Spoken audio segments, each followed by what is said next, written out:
विद्यार्थी मित्रांनो, आता आपण अभ्यासूयात expression for period of a conical pendulum. मित्र हो, इथं आपण सुरुवातीला असं कन्सिडर करणार आहोत की इथं हा जो पॉइंट ऑब्जेक्ट जो आहे किंवा पॉइंट मास जे आहे किंवा त्याला आपण बॉब असं देखील म्हणतो, ह्या बॉबचं जे मास आहे ते आहे एम इतकं. ओके, आणि एम इतकं मास असणारा हा जो बॉब आहे हा काय करतोय, इथं होरिझॉन्टल सर्क्युलर मोशन परफॉर्म करतोय. आता इथं स्ट्रिंगची जी लेंथ आहे ती आपण कन्सिडर करूया कॅपिटल एल, आणि इथं सेमी व्हर्टिकल अँगल जो आहे हा सेमी व्हर्टिकल अँगल जो आहे तो कन्सिडर करूयात आपण थीटा.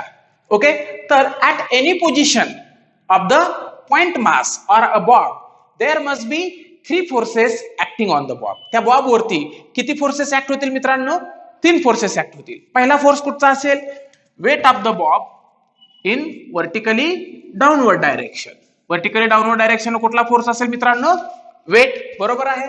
दुसरा फोर्स असेल टेन्शन, आपण त्याला इथं टी नॉट ने रिप्रेझेंट करूया. Tension T not in the string. Okay, तिसरा जो फोर्स असेल विद्यार्थी मित्रांनो तो असेल centrifugal force in outward direction. त्याला आपण कन्सिडर करूया mv² अपॉन r, किंवा त्याला तुम्ही mr ओमेगा स्क्वेअर असं सुद्धा कन्सिडर करू शकता. ओके, तर मित्र हो, at any position of the bob त्या बॉब वरती किती फोर्सेस ऍक्ट होत आहेत? 3 फोर्सेस, बरोबर आहे. Forces acting on the bob, forces acting on the bob, acting on the bob are first one. पहिला फोर्स कुठचा आहे मित्र हो? Weight, weight mg vertically downward, vertically downward. ठीक आहे. दुसरा फोर्स कुठला आहे मित्रांनो? तो आहे टेन्शन टी. टेन्शन जे किती आहे आपण T naught, tension T naught inclined at an angle theta. inclined at an angle theta with the vertical. Inclined at an angle theta with the vertical. ठीक आहे. आणि विद्यार्थी मित्र हो, इथं जो तिसरा फोर्स आहे तो कुठचा आहे? Centrifugal force. तिसरा फोर्स कुठला आहे? Centrifugal force. आणि जो कसा दिसतोय रे मित्रांनो? आउटवर्ड डायरेक्शन, हो की नाही? In outward direction, in outward direction. ठीक आहे. तर त्या बॉब वरती किती फोर्सेस ऍक्ट होतात मित्रांनो? 3. ओके, आता मित्र हो, इथं हे जे टेन्शन टी नॉट जे आहे ते थीटा एवढा अँगल करून वर्टिकलला किती अँगल केलाय त्यानं? थीटा इतका अँगल केलेला आहे, बरोबर आहे. मग हे टेन्शन टी नॉट जे आहे हे किती कंपोनंट मध्ये रिझॉल्व्ह होईल? 2 कंपोनंट. आणि त्यापैकी एक कंपोनंट असेल हा व्हर्टिकल डायरेक्शन अशा पद्धतीचा. ठीक आहे. तर दुसरा जो कंपोनंट असेल तो असेल इनवर्ड डायरेक्शन. ओके, तर मित्र हो, इथला अँगल सुद्धा किती असला पाहिजे? थीटा, कारण ह्या 2 लाईन्स परस्परांना पॅरलल आहेत. and if 2 parallel lines are intersected by a transversal, then the angle to the opposite side of the line are called as alternate angles. Okay, आणि हे आहेत आपले अल्टरनेट अँगल्स, त्यामुळे हे कॉन्ग्रुएंट असतील. तर हा आहे थीटा नॉट, त्यामुळे हा काय होईल? थीटाचा हा ऍडजस्टंट आहे, म्हणजे हा होईल टी नॉट कॉस थीटा, हो की नाही? आणि हा काय होईल मित्रांनो?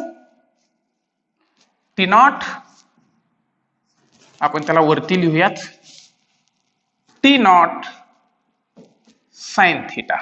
ओके, तर विद्यार्थी मित्र हो, इथं आपल्याला किती फोर्सेस? 3 फोर्सेस जे आहेत ते ऍक्ट झाले. एक म्हणजे सेंट्रीफ्युगल फोर्स, दुसरा टेन्शन आणि वेट. इथं टेन्शन टी नॉट जे आहे हे 2 कंपोनंट मध्ये रिझॉल्व्ह झालं, जे कंपोनंट कसे आहेत? म्युच्युअली परपेंडिक्युलर आहेत. त्यापैकी जो होरिझॉन्टल कंपोनंट आहे तो आहे T not sine theta. Okay, आणि जो वर्टिकल कंपोनंट जो आहे तो आहे टी नॉट कॉस थीटा. इथं स्पष्ट दिसतंय vertical component T not cos theta हा काय करतोय? वेट बॅलन्स करतोय. तर टी नॉट साइन थीटा हा कंपोनंट काय करतोय? सेंट्रीफ्युगल फोर्सला बॅलन्स करतोय, बरोबर आहे. The component component T naught sin theta balances centrifugal force. काय बॅलन्स करतो मित्रांनो? Centrifugal force. Okay, therefore mv square असं लिहूया. therefore T naught sin theta is equals to mv square upon r. Okay, आणि याला म्हणूयात इक्वेशन फर्स्ट. ठीक आहे. Component T naught cos theta balances weight.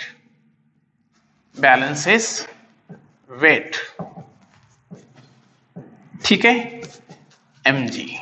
मग मला सांगा काय होईल इथं? therefore T naught cos theta is equals to mg. Equation second. मग मित्रांनो, इक्वेशन फर्स्टला जर इक्वेशन सेकंडने डिवाइड केलं तर काय मिळेल?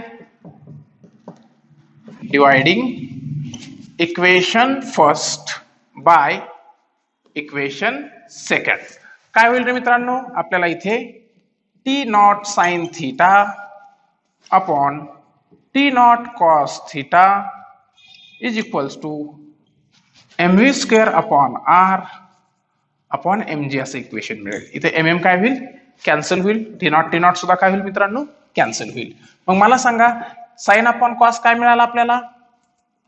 Tan theta is equals to काय मिळाला? v square upon rg. काय मिळाला मित्रांनो? v square upon rg. मग मला सांगा v स्क्वेअर किती येईल इथून आपल्याला v स्क्वेअर मिळेल rg टॅन थिटा. किती मिळेल? rg tan theta. मग याचं जर स्क्वेअर रूट घेतलं तर काय मिळेल मित्रांनो आपल्याला? therefore v is equals to under root of rg tan theta. अशा पद्धतीचं वेलॉसिटी साठीचं इक्वेशन मिळेल. हिला आपण म्हणणार आहोत linear velocity of Bob. Okay मित्रहो, जर आपण अँग्युलर वेलॉसिटी फाइंड आउट करायचं ठरवलं तर ओमेगा काय असतो? v upon r. बरोबर आहे. मग मला सांगा v किती? Under root of rg tan theta upon r. हा r जर आतमध्ये आपण घेतला तर त्याचा काय होईल? स्क्वेअर होईल. म्हणजे आपल्याला मिळेल under root of rg tan theta upon r square. मग स्क्वेअर आणि r काय होईल? कॅन्सल होईल. आणि मग आपल्याला इथं ओमेगा साठीचं इक्वेशन मिळेल. ते असेल g tan theta upon r. अशा पद्धतीचं. बरोबर आहे मित्रहो. जर आपल्याला ह्या r ची व्हॅल्यू आहे ती जर रिप्लेस करायची असेल तर आपण r ला कशाने रिप्लेस करू शकतो? मला सांगा. हा आहे l, हा आहे r आणि हा आहे थीटा. म्हणजे इथला हा अँगल सुद्धा किती असला पाहिजे? थीटा असला पाहिजे. बरोबर आहे मित्रहो. इथला हा सुद्धा अँगल किती असणार आहे? थीटा. मग मला सांगा जर मी r ची व्हॅल्यू म्हणजे थीटाच्या अपोजिट साइड आहे ही किती असली पाहिजे? l sin थीटा इतकी असली पाहिजे. त्याला सुद्धा मी इथं रिप्लेस करू शकतो. किंवा मी टॅन थिटाला देखील रिप्लेस करू शकतो. टॅन थिटा किती होईल आपल्यासाठी? r. आपण जर ही हाईट जी आहे हिला जर h म्हटलं, बरोबर आहे, तर टॅन थिटा किती होईल? r अपॉन h होईल. टॅन थिटाला रिप्लेस करा किंवा आपण स्मॉल r जो आहे त्याला सुद्धा रिप्लेस करू शकतो. From the geometry of the figure,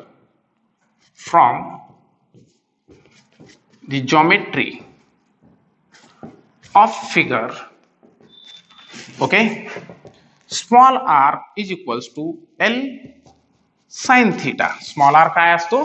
l sine theta इतका. मग मला सांगा ओमेगा किती होईल रे मित्रांनो? Omega is equals to under root of g. मी टॅन ला लिहिताना पुन्हा एकदा sine theta upon cos theta असा लिहितो. ठीक आहे.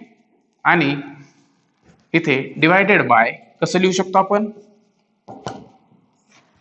r च्या ऐवजी मी इथं l साइन थीटा लिहितो. ओके, तर साइन थीटा काय होईल मित्रांनो? कॅन्सल होईल. म्हणजे काय राहिला आपल्यासाठी? Under root of g upon l cos theta. खाली लिहूया. Therefore omega is equals to under root of g upon l cos theta. अशा पद्धतीचं सुद्धा आपल्याला काय करता येईल, ओमेगा साठीचं एक्सप्रेशन फाइंड आउट करता येईल. मित्र हो, आता आपल्याला पिरियड फाइंड आउट करायचा आहे. मला सांगा what is period. T is equals to 2 pi upon omega. Also capital T is equals to 2 pi upon omega. बरोबर आहे. मग मला सांगा आपण 2 पाय ऍज इट इज लिहिला आणि ओमेगा हा डिनॉमिनेटर मध्ये आहे, त्यामुळे हा ओमेगाची जी व्हॅल्यू आहे तिचा रेसिप्रोकल लिहिला तर आपल्याला काय मिळेल रे मित्रांनो, पिरियड मिळेल. म्हणजे आपण कसं लिहू शकतो, एल कॉस थीटा अपॉन जी. थोडस अलीकडे लिहितोय, एल कॉस थीटा अपॉन जी.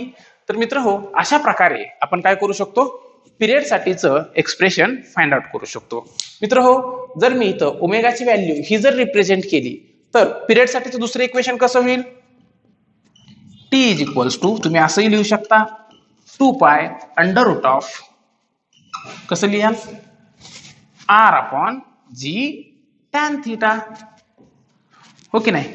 तर मित्र हो, पिरियड साठी आपण हेही इक्वेशन तयार करू शकतो आणि पिरियड साठीच आपण 2 pi under root of L cos theta upon g अशा पद्धतीचं देखील इक्वेशन फाइंड आउट करू शकतो. मित्रांनो, आता जर आपण या इक्वेशन वरून जर फ्रिक्वेन्सीचं इक्वेशन जर फाइंड आउट करायचं ठरवलं तर ते आपण कसं तयार करणार, कारण आपल्याला माहिती आहे frequency is equals to 1 upon period आणि frequency is equals to 1 upon period या सूत्रानुसार आपण frequency n is equals to 1 upon पिरियडचा जो फॉर्म्युला आहे म्हणजे पिरियडच्या फॉर्म्युलाचा रेसिप्रोकल आपल्याला इथं घ्यावा लागेल. परंतु आपला फळा कंप्लीट झालेला आहे लिहून, त्यामुळे तुम्ही अगोदर याचा एक स्क्रीनशॉट घ्या. म्हणजे काय होईल, तुम्हाला हा जो कॉन्सेप्ट आहे हा कॉन्सेप्ट पुन्हाही उतरवता येईल. तर स्क्रीनशॉट घेतलेला आहे, स्क्रीनशॉट घ्या. ठीक आहे. आता मी ह्याचा हा जो भाग आहे तो खोडणार आहे आणि आपल्याला अजून याचे जे काही कॉन्सेप्ट जे आहेत ते पाहायचे आहेत. तर मित्र हो, फ्रिक्वेन्सी इज इक्वल्स टू काय म्हटलं आपण, 1 अपॉन पिरियड. ओके. मग frequency is equals to 1 upon पिरियडला मी इथं कशा पद्धतीने आता बघा फॉर्म्युला त्याचा तयार करतोय. तर फ्रिक्वेन्सी आपण कन्सिडर करूया n is equals to 1 upon T. मग n is equals to 1 upon T, तर हा फॉर्म्युला कसा होईल मित्र हो, आता 2 पाय, म्हणजे इथं आपण जो फॉर्म्युला जो आहे तो असा लिहूया, 1 अपॉन 2 पाय. ओके. आणि मग हा अंडर रूट मधल्या ज्या व्हॅल्यूज आहेत त्या सुद्धा काय होतील रे मित्र हो, त्यांचाही रेसिप्रोकल घ्यावा लागेल. म्हणजे आपण याला जी अपॉन एल कॉस थीटा अशा पद्धतीने लिहू शकतो. म्हणजे हा आहे आपल्यासाठी कोणाचा फॉर्म्युला मित्रांनो, फ्रिक्वेन्सीसाठीचा. किंवा तुम्ही या फॉर्म्युल्याला जर फ्रिक्वेन्सी मध्ये कन्वर्ट केला तर तुम्ही कसं लिहाल, n is equals to 1 upon 2 pi under root of काय म्हणाल, g tan theta upon r, g tan theta upon r अशा पद्धतीनं.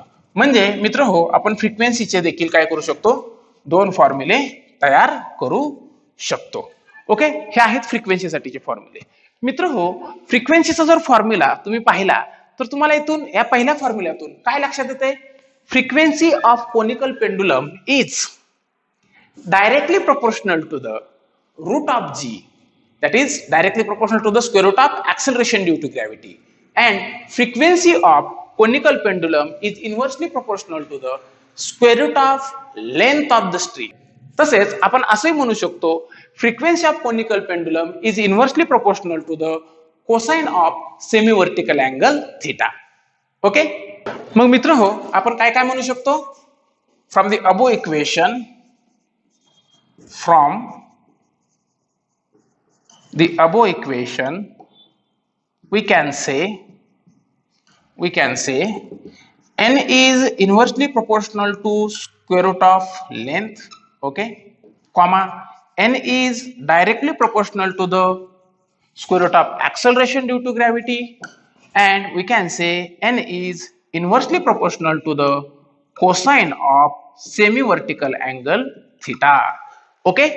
तर आपल्याला जर विचारलं on which factor frequency of conical pendulum depends, तर आपण काय सांगणार आहोत, 3 फॅक्टर सांगणार आहोत. पहिला आहे ऍक्सेलरेशन ड्यू टू ग्रॅव्हिटी, दुसरा आहे लेंथ ऑफ स्ट्रिंग आणि तिसरा आहे cosine of the semi vertical angle theta. Okay. तर हे 3 फॅक्टर्स आहेत, यावरती काय असते, फ्रिक्वेन्सी डिपेंड असते. मित्र हो, जर आपल्याला इथं आपलं टेन्शन इन द स्ट्रिंग याच्यासाठी जर फॉर्म्युला तयार करायचा असेल तर तो आपण कशा पद्धतीने तयार करू शकतो हे आता पाहूया.